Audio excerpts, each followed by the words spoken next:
How was she to face the onslaught?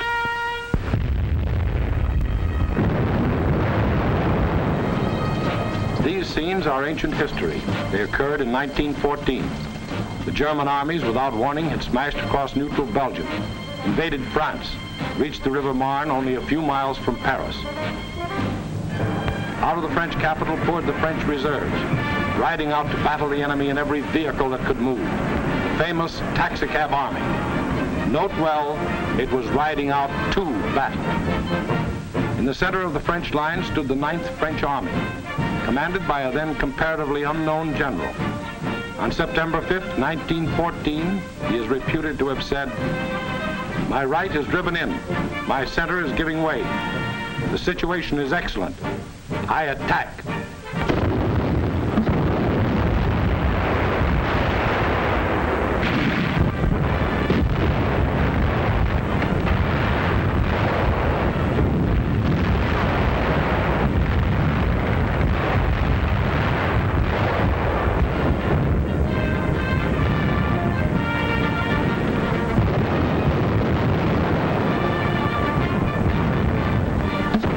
Attack.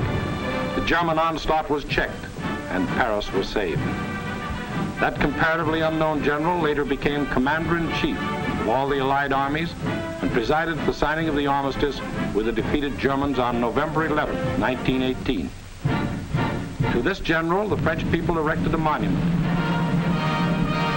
To Marshal Ferdinand Foch, whose motto was, "Attack, always attack." Still later, the war-weary French people erected another monument.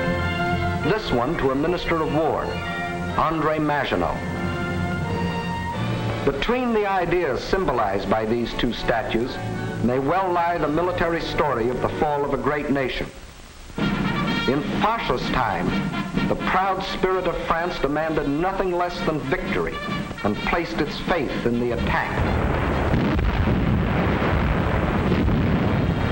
In Maginot's time, the spirit, no longer proud, asked only to avoid defeat and placed its faith in concrete.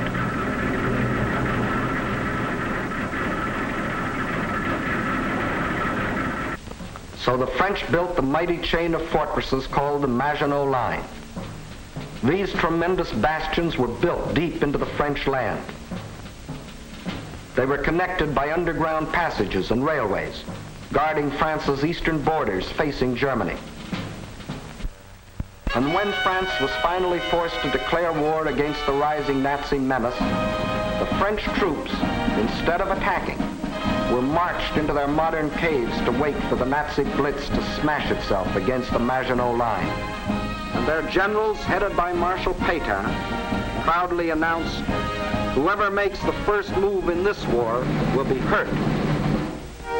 But Hitler didn't go near the Maginot Line. That was France's strong point. Instead, he attacked the weak point.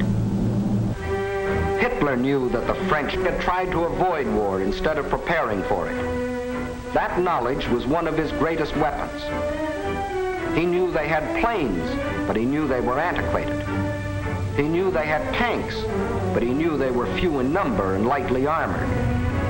But most important of all, he knew that France had become a cynical and disillusioned nation. What made this change in the French spirit? In the first place, between 1914 and 1918, the French suffered more than 6 million casualties in the heroic defense of their land against German invasion. The flower of an entire generation was lost, with its stimulus of new blood, new determination, new ideals. Secondly, the failure of the League of Nations, to which the French had pinned their hopes of peace, the corruption of many in high places, the greed of special interests, all had combined to shake the faith of the French people in their democratic ideals. And when a people loses its faith in its own ideals, it is ripe for the insidious words of the devil. France still looked like an imposing castle, but Hitler's political termites had so gnawed away the binding of national unity that the castle was ready to crumble.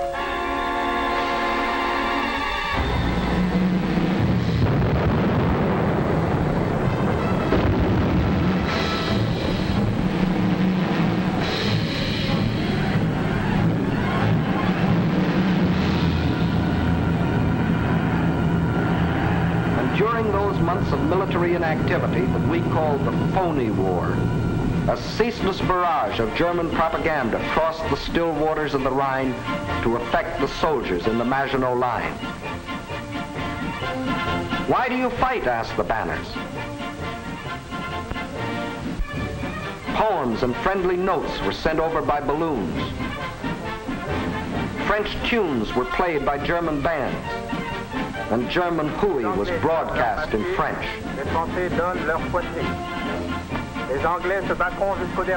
The British will fight to the last drop of French blood. You have been deceived. This is an imperialistic war for Britain.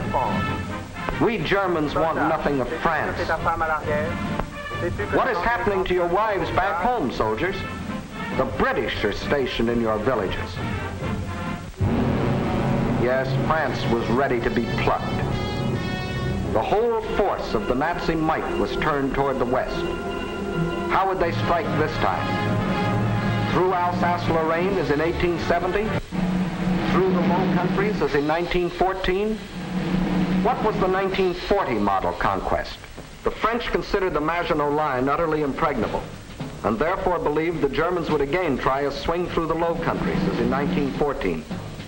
But even after Hitler's rape of Scandinavia, Holland and Belgium, hoping against hope, still clung to their neutrality. So the French massed 78 divisions here along the border of Belgium. 17 were in the Maginot Line. 10 divisions here in case Mussolini got bold. 3.5 as a safeguard against Spain. The British had 10 divisions here. The Allied strategy in the event of an attack against the Low Countries was to swing their armies like a gate into Belgium, the hinge being the north end of the Maginot Line. This all-important hinge was protected by the forest of the Ardennes, a hilly and thickly wooded area, honeycombed with streams, its roads narrow trails, its bridges too weak for military vehicles. French strategists estimated the forest of the Ardennes impassable for armored forces. As you will see, this was one of the costliest estimates in all military history. That was the situation on May 9, 1940.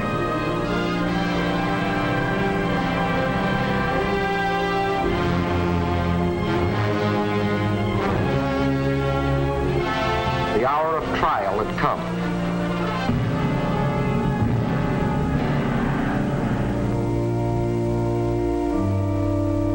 The people of the democracies prayed for strength to meet the coming hurricane of terror.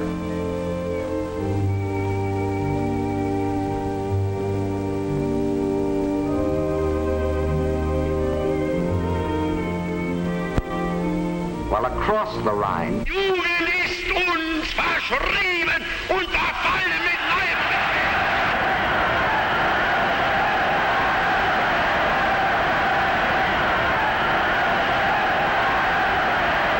a delirious madness possessed the German nation. Nun als Dauererscheinung für uns, unser Oberster, wird die Einführung der allgemeinen immer wieder herniedersteigen. Und dass man die Wahrheit über Deutschland berichtet. 50.000 Mann auf den Baustellen, der ganz Deutschland erfasste. Überall herrscht seit einem Jahr Regen. Und für den deutschen die Reinheit seiner Rasse hält. Hitler aber ist Deutschland wie Deutschland. Deshalb innerlich nicht zu uns gehört.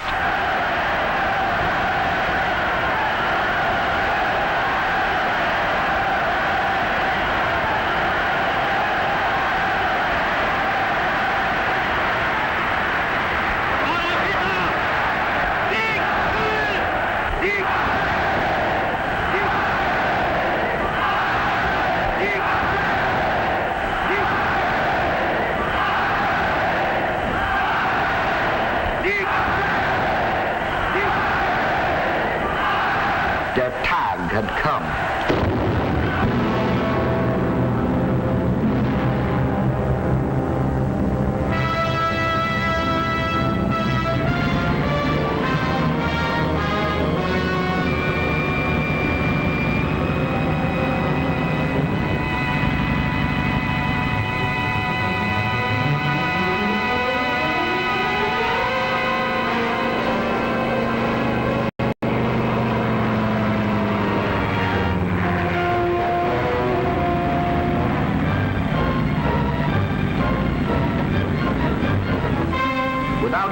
bothering to declare war, the German armies launched a coordinated attack across the neutral borders of Luxembourg, Belgium, and Holland, from the Maginot Line north to the sea. The action along the entire front was simultaneous, so for purposes of clarity, let's take up one country at a time.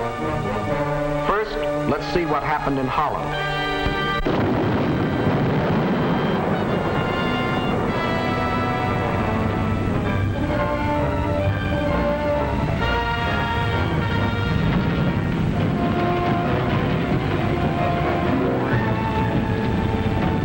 Nazi ground forces smashed through the improvised and hastily erected border defenses. But the main attack was to come from the air, far behind the defense lines.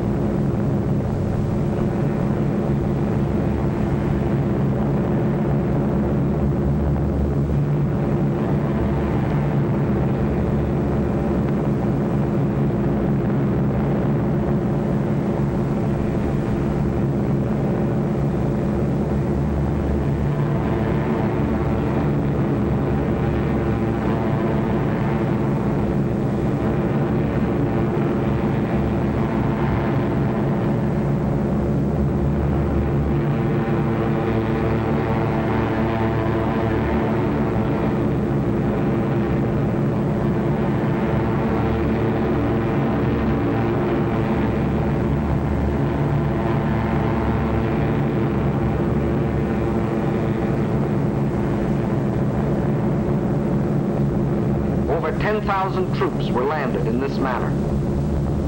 Before the stunned citizens of Rotterdam even knew they were at war, these troops, aided by well-trained fifth columnists, quickly captured the airport and outlying sections of the city.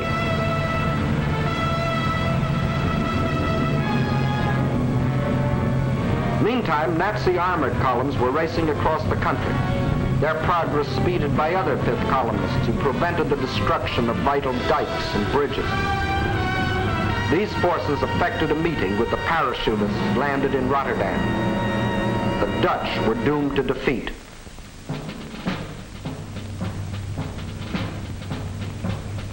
On the fourth day of the invasion, the Nazis gave the Dutch general an ultimatum. All Dutch resistance must cease, or Rotterdam will be bombed flat.